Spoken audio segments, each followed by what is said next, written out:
And with that, we welcome you into the Marriage Talk podcast. Great to have you along with us. Thank you for subscribing to this channel and making it part of your regular viewing and listening habit. The podcast, both in audio form on every podcast platform, as well as on our YouTube channel. I'm Bill Hobson, joined by Jay and Laura Laffoon. All sorts of information is available about them at jayandlaura.com.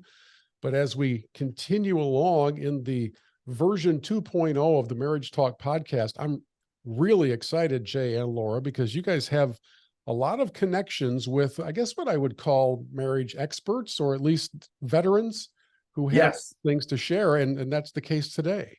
Well, we've got both marriage experts, we've got comedians, we've got friends who are doing marriage ministry and other avenues. And today we're super excited because we've got a comedian friend who's just launched a book, but a huge part of his comedy, a huge part of his life story is about he and his wife's marriage. And that is our good friend, Jeff Allen. Yeah, Jeff Allen's going to join us here in just a moment. Just a little word of audio warning. Jeff is joining us from a McDonald's, sitting next to the play place, because at his home, the Wi-Fi is acting all funky. So you're going to hear a little bit of noise around him. And just wanted to let you know that it's not the fault of your receiver, as we used to say in old black and white TV land. You don't have to get out the aluminum foil on the rabbit ears and hold it just so. It's the pitter patter of little feet. Yes, and some yelling from a manager, perhaps. That's right. But here's our conversation with comedian and the author of Are We There Yet?, Jeff Allen. Jeff, you just released a book, and we're pretty excited about it. Why did you, at this point in your life, why did you decide to do this book? Well, it's interesting. Tammy pushed me for about 10 years to write it. And if she wanted to have an argument with me, I'd come home from the golf course and go, well, I shot 69 today. And she'd say, what'd you write on the book? Not a word, maybe. And then we'd start an argument. She goes, you need to write this. You need to write this. And and it sounds cliche, but I said, in God's time, it'll happen. And a year ago, I was at a NRB, the National Religious Broadcasting thing. I did a set for somebody, and there was somebody from Salem Media there, and they had been familiar with the testimony, and they asked, have you written that down? And then of course I get the eye roll from Tammy. Yeah, I'm trying to tell them. So anyway, we started the process of putting it together. I hired an editor to help me. Otherwise it would have been a 500-page tome that nobody would want to read, because I had things to say, Jay and Laura. I had to calling you Jeff, but I had things to say. So anyway, we started that process, and then the last draft I gave to Tammy. We wanted to share warts and all, and again, it was 30. It was I was 30 when I got married, and then 38 when Christ captured our heart and home. So it was that 8-year period of just lost. There's no other word for it. I was just lost. I had no idea why anything mattered. I didn't know the term nihilist, but that's what I was. I was an angry, bitter, jaded, cynical, foul-mouthed human being that somehow managed to stay alive. I don't know how. And in the midst of all of that, I had these beautiful children. You check the boxes. If what they tell you is true, that I had a good life. And for whatever reason, it didn't make any sense to me. So I decided to, at this point, because one, I want my grandkids to know their grandparents' story, what we went through. And hopefully that if they get married and they find themselves hitting some tough times, they'll go, well, our Mimi and our Papa made it through. And my children, my boys, they were really little when I quit drinking. Matter of fact, I had my hip replaced and I was on some oxy, and it's kind of loopy. And my son started laughing. He goes, I've never seen you like this. And I go, I was like this every day for a decade. 15 years, actually. Yeah. So your proposal story. How about you share that proposal story? Oh my gosh. Yes. I was flying on a red eye. I met her as a waitress at a comedy club in Cuyahoga Falls, and fell in love with her laugh.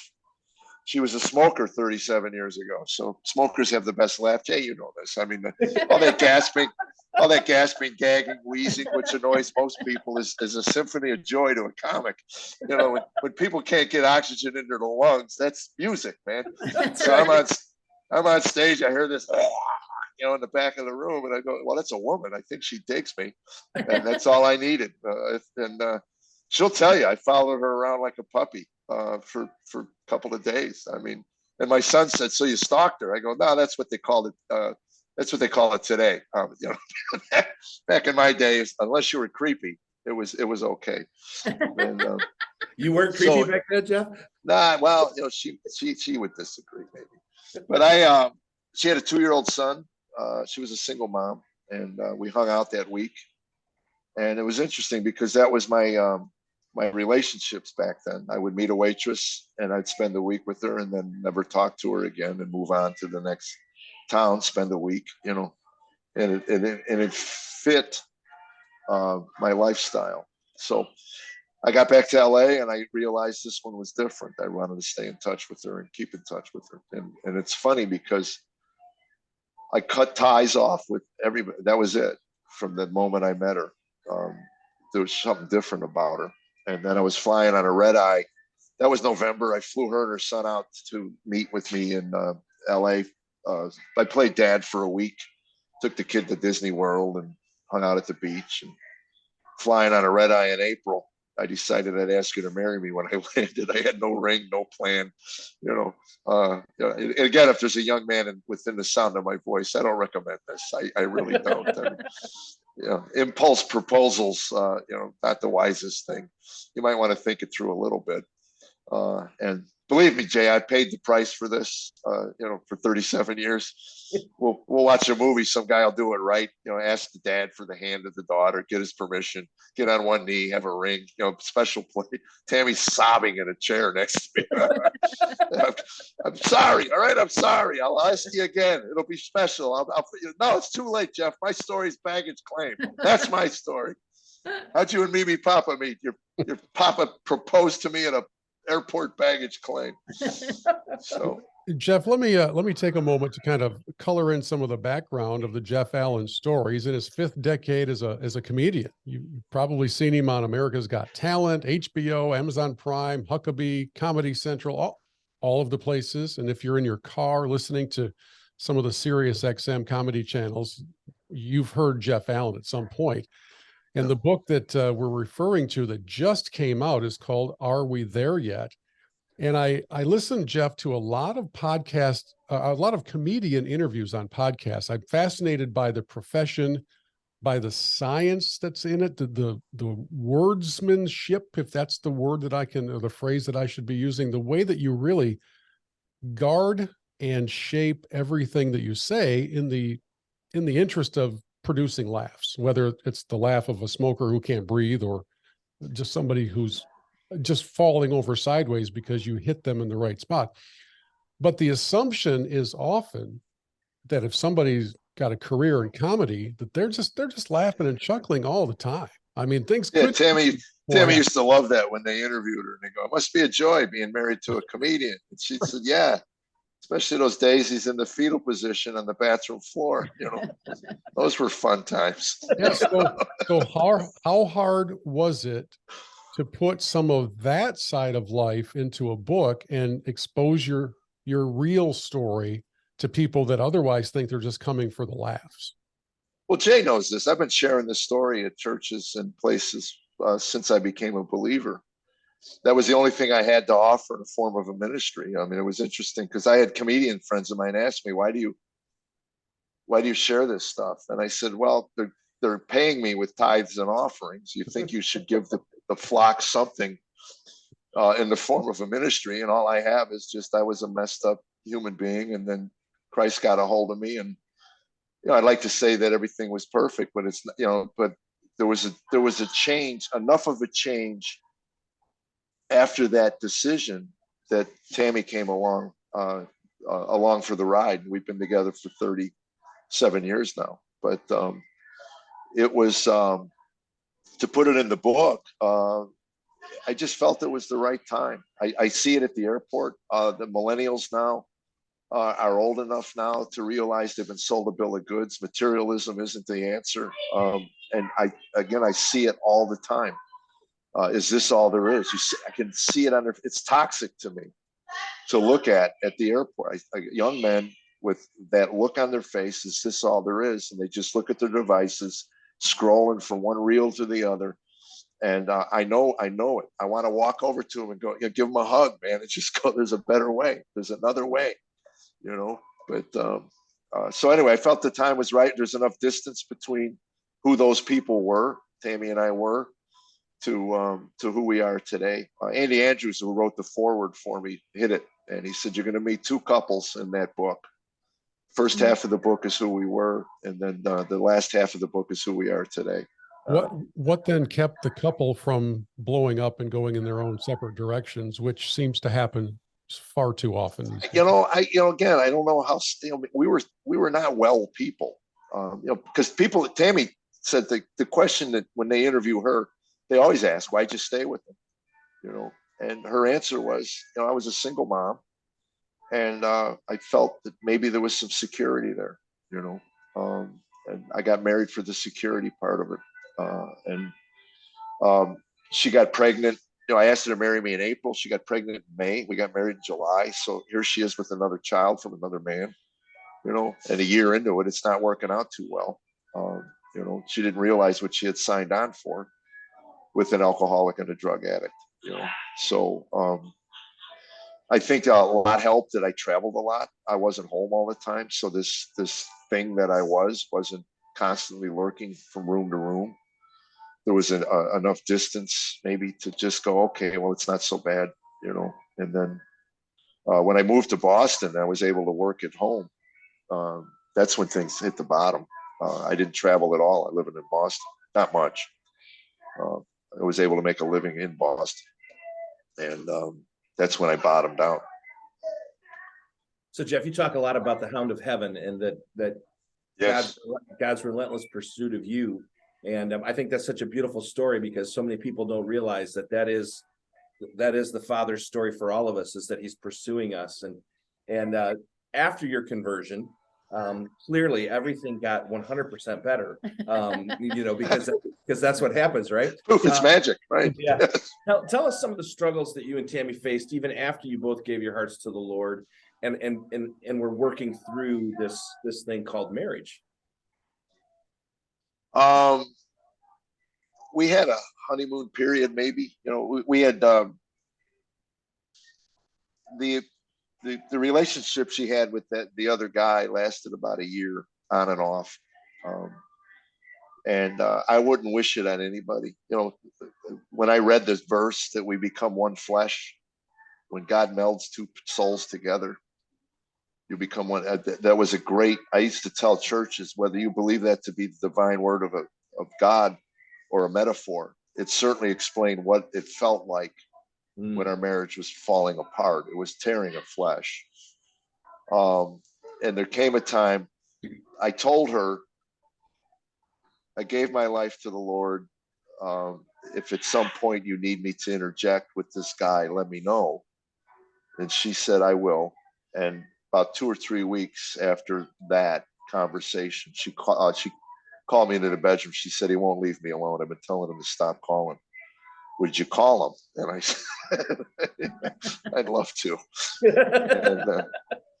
And as politely as a new Christian could, I told him if he called my home again and my wife again, I'd fly to Los Angeles and his next 6 months worth of meals would be through a straw. And not a happy meal. Not a happy meal. So apparently he got the message. And but we started building something. We didn't know what. When we lost the house, I sold the home. Tammy cited this as a turning point for her.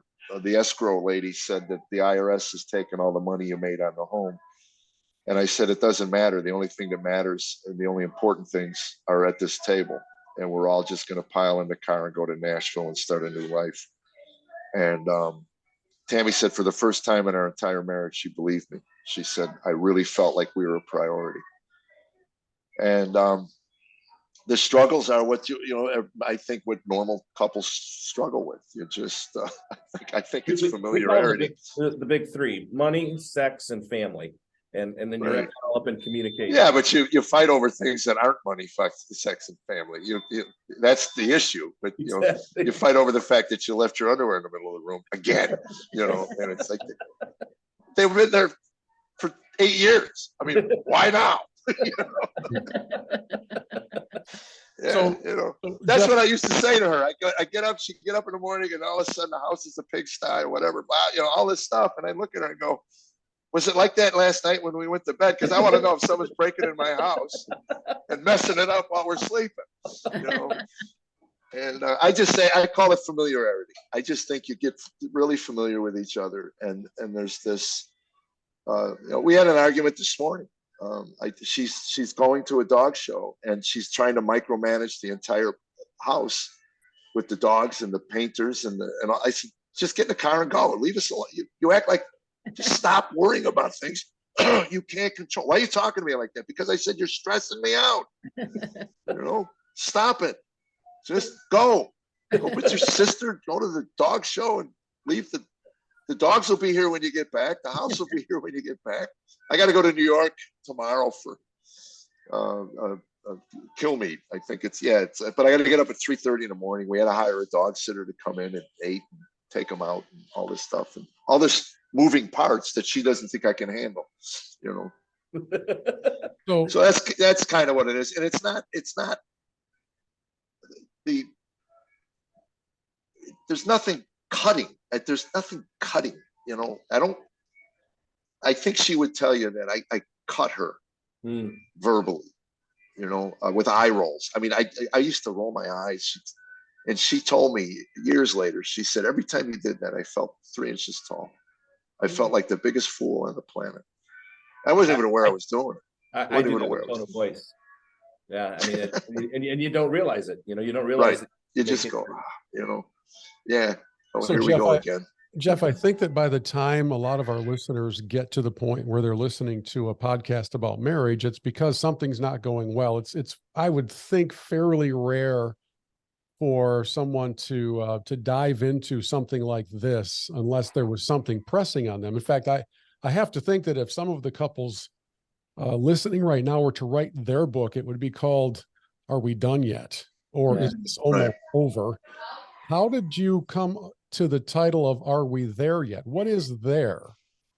Well, the title came from the vision of what that statement creates. You're in the backseat of a car. Your parents are taking you somewhere. You're on a journey. You have no idea where the destination is. So to me, that's what recovery was. I got into recovery. I had no clue. I walked into those rooms just beaten, broke up. You don't get into a 12-step program because life is good. And I started this recovery journey, and all along the way, I kept going, am I done? Am I done? Am I done? And eventually I'd smash something, break something, yell something, I'd be right back to the kind of man I didn't want to be. And so I really wanted the subtitle to be, Are We There Yet? If we lived here, we'd be home, because everybody knows that as well. And Christians know this is not their home.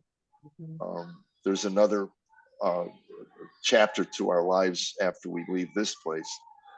And we are an impatient species. God created us impatiently. Whether you're on a diet, I've been eating well for 4 days, and how come I haven't lost 37 pounds? And am I there? So when I first went to therapy, why can't it work for me? Right, exactly. I went to therapy, and my first question to the therapist was, when am I done? She says, pardon me? She goes, when am I done with it? I don't want to come to you the rest of my life. So what is the end game here? She said, well, right now you make some pretty crappy choices. When you can make better choices, you don't need me. So how's that? And that resonated. I got a goal here. And I think when we turned around, in the book I write about, we filled out divorce papers, we had them notarized, and at some point we were driving to the courthouse to file them. and end our marriage. And Tammy had me pull over, and we had a conversation on the side of the road. And I remember looking at her and telling her, "You're out." She goes, "What do you mean?" I said, "You deserve better than me." I mean, I had done enough self-assessing to know that I really wasn't a joy to be around. I wasn't. So you've done your time. At that point, we were 7 years in. I said, you've given me enough time. So she said, "No, let's go home." And I said, "If we turn around and go home, divorce is no longer an option." When we got married, you didn't know me. We didn't know each other. We've been together 7 years. I'm trying, sweet. I was trying to change. I really was. So if you're smashing things in a marriage and you're yelling and screaming and hollering and you think it's her fault that you're doing all that, then you're never going to get any better. I'd smash things, scream things, and I'd go into my room and sit, and just the shame that would kick the cycle in me in. And I'd come out and I'd go, "I'm so sorry. I am so sorry. I don't know why I do this. I really don't, but I'm going to find out why, and I'm going to get better at it. I'm going to get better at this." There was an honest, and I think she saw that. I think it at least resonated with it. It gets tiring when you constantly have somebody explode and then go, "I'm sorry. I know you're sorry. I know. Don't even tell me you're sorry, because I know you are." I go, "I don't know I have anything else for you. I don't know why I'm like this." Isn't it funny though how our spouse can read us so well, and they know when, I mean, she obviously knew you were sorry. She obviously knew that you were as sincere as you could possibly be at that moment. And that's part of what kept her hope alive, I gotta believe. Absolutely. And it's interesting, when my sons were getting married, I sat them down before on their wedding day, and I said, "I want you to know I put some stuff in you when you were little, too little to remember, but your wife will draw it out of you. And you're going to find yourself acting and behaving in a way that's unbecoming to the man you think you are." And I said, "Come and talk to me. I got some things to share with you." And my son came home from Iraq with PTSD and TBI. And anyway, he was at his 4-year-old daughter's dance recital. It was really a special day. Grandparent kid, we're all there. And I walk into the parking garage, and my son is in the process of ripping the door off his minivan. And I'm going to get emotional. His wife stood there and watched the whole thing. And when he was in the middle of taking a break, he just needed his breath. I mean, God, it's exhausting. She walks over and she puts his arm on him, and she says, "Why don't you go sit down and get some rest?"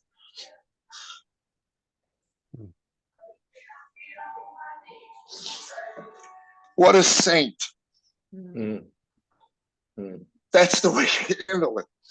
You don't get in his face and go, "Hey, you a-hole, what are you doing? What are you doing? Are you doing? Stop doing this. You're embarrassing me. You're embarrassing the kid." She understood. It had nothing to do with her. It had nothing to do with anything. It's just this demon that lives in with some of us. All of us. All of us.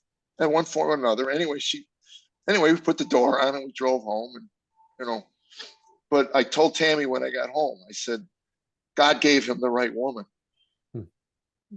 That's the way you handle it. So, and Jeff, is that kind of a moment, which also happened, it sounds like, for you, where you have a spouse who is hanging in there through the ugliest stuff that you can bring? Is that part of the catalyst that gets you motivated to stop doing the drugs and the drinking? Or is it more of just the fatigue of going through the cycles over and over again? Well, I stopped drinking because I spanked my 6-month-old son in the crib. I write about it in the book. We went round and round about whether or not, because of cancel culture, if they want to cancel me, they'll just put out that I was a child abuser, and I don't have a big enough platform to counter it. But anyway, I felt that was the catalyst, and then when I told my father that, he goes, "Oh, I used to do that to you guys all the time." I go, "What?" Wow. I go, "What are you talking about?" And this really kind of helped me with therapy to realize that as a child, you get stuff put in your computer that you have no idea anything. You just start reacting to things. So for me, conflict conflict resolution in my home growing up was pretty simple. If I stood up for myself, I got tossed against the wall by somebody bigger than me. So I just learned to flee conflict. And it's interesting, in Scott Peck's book, he said, true love can't even begin to exist in a relationship until conflict enters. There's no such thing as a loving, free relationship without conflict. In fact, the number one indicator of divorce is the habitual avoidance of conflict. Well, that's it. It's somehow, they've raised 2 generations of children now who think if you disagree with me, you hate me. Yeah. I mean, what's more naive than that, you know? And so my father said he did Pavlov with us as children. He stood over our cribs when we were crying as infants, and he'd clap his hands and go, hush. And then eventually he'd pick us up by the back of the leg and smack the back of our legs. So we associated some pain with the sound of slapping. So when we were children and we were crying, he didn't want us to cry anymore. He'd just clap his hands and go, hush. And we'd go, and my brother said to me when he became a father, he goes, I don't get it. Every time I tell my daughter to hush, she keeps crying. And we didn't know. I said, well, we didn't have our computer warped when when we had children. We didn't warp their computers. But again, I if there's a willingness to go inside and look at your part. When I picked Tammy up at the airport the next day after finding out about her affair, I gave her a kiss on the cheek and she said, that's it. And I said, that's all I have. We're a mess. If what you want's in California, I won't stand in your way. If you want this to work, you got to take 50% of the blame for the mess. I'll take the other 50. If it gets 51-49, the resentments will kill us. Yeah. We'll start blaming each other. Yeah, and I said, you were telling us off air before we started to record our conversation about the conflict you had just with the definition of affair when you and Tommy first talked about that. Would you mind bringing our listeners inside of that conversation? Yeah, she said she made me take it out of the book, the word affair. I said, well, what was it? She said, well, the word affair gives the reader the belief that there was something romantic, and there was nothing romantic about it. He was just nice to me and you weren't. I was just, he came in, she was vulnerable to somebody. There's predators out there that will prey on marriages, and they'll say all the right things and look you in the eye and tell you that this poor man you're living with doesn't understand you. And it happens in the church, happens everywhere. And I tell men all the time, man, it doesn't take a lot to remember what you fell in love with, and I do a thing in my show now, but it's true. There's times she walks into a room and I just go, wow, and how beautiful she is. Even, and not all the time, Jay, I'm not a freak, but there are just those moments. She's so pretty when she smiles. Yeah. But I tell you, it's interesting to me. I call them divine sparks. It's like God's got flint and he's trying to hit your dead heart. Just look at her. Will you just look at her? My God, isn't she gorgeous? So and then you think about, and you go, it's a lot of work. And then you change the channel, So Andy Andrews wrote your preface. Yes, he did. And he said, we're going to meet 2 couples in this book. And let's talk about that second couple. Let's talk about some of what you've really begun to cherish. That's a word most men don't use, but you've begun to really cherish about your marriage with your wife, your walk with Christ, how that all flows together. Well, I've said this: if you don't have a relationship with the author of life, this life will make no sense. Mm-hmm. The understanding that when he melds 2 souls together, you are one. She hurts, you hurt. She smiles, like you said, how beautiful she is when she smiles. That's a reflection. It is. It's mirroring. Nothing makes me happier than to hear Tammy laugh. Right. I mean, honestly, that's a. See, I think there's nothing more attractive, and by attractive, I don't mean sexually. I mean just that drawing together than when you hear your spouse laugh. There's just something special about that. Absolutely. And coming out of COVID, I started back in the clubs, and I had dozens of husbands come to me while their wives were in the bathroom with tears in their eyes and say, thank you. It's the first time I've heard her laugh in over a year. Yeah. And you try to imagine I living without hearing Tammy laugh for over a year. That would just be, devastating to me. And it wasn't for any other reason than just fear and what they poured into us with that. Church, we have small group, and on Tuesdays at our house, I would have never thought that would happen. we're not social animals. I say we're repressed Northerns. When God moves us, our hand gets up to about shoulder height, we get up here. Tammy's love language is hospitality. I think she bakes things for Tuesday night. She's a world-class baker. She probably could have made a living at it. So it's amazing. It fascinates me, Jeff. You talk about the hospitality, you talk about having people in the home. I would venture to guess that the first few times those gatherings took place, your friends are coming hoping you're going to do a tight 12-minute set. Not really. Instead of living life for real with them. What's it like to kind of break through for the people that are closest to you, your church group, your community group, breaking free from listen, folks, I'm not always on stage. I'm going to live real life with you now. I can't imagine how many people listening to this podcast are stuck in a performance mode in whatever line of work or whatever facades that they have built up. So maybe you can help all of us out by talking about getting real as opposed to just being professional and on stage.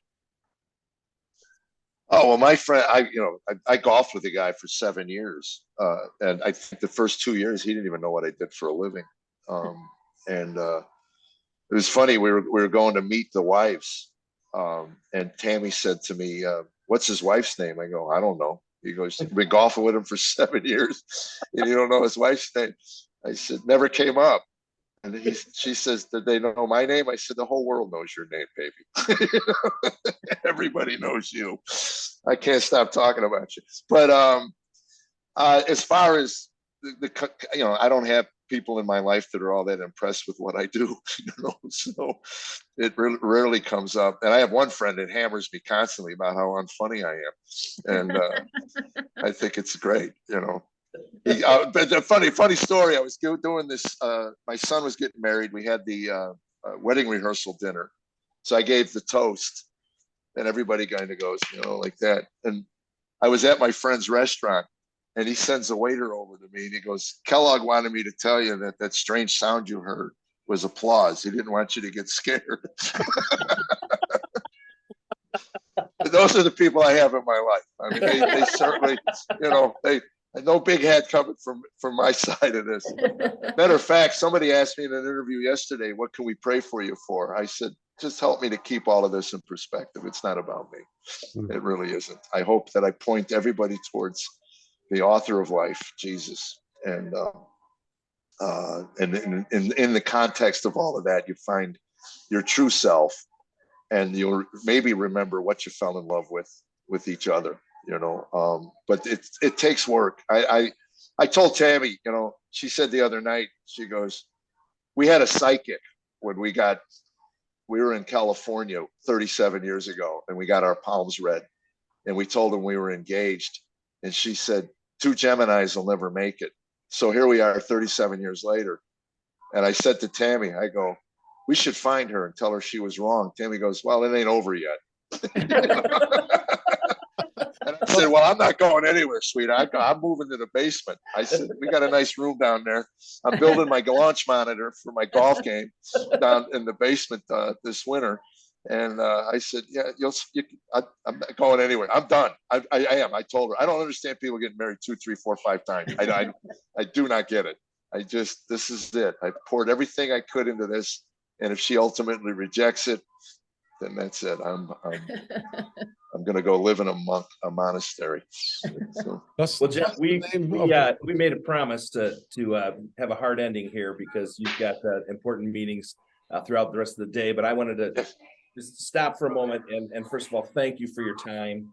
We want to wish you all the best with this book because it is a book that non-Christians will read that will point them towards Jesus. And that is so amazing. And just appreciate your friendship. And I hope we'll be able to have you back as a guest another time. And Oh, that would be great, man. With your second book. The second one, yeah. We're still not there.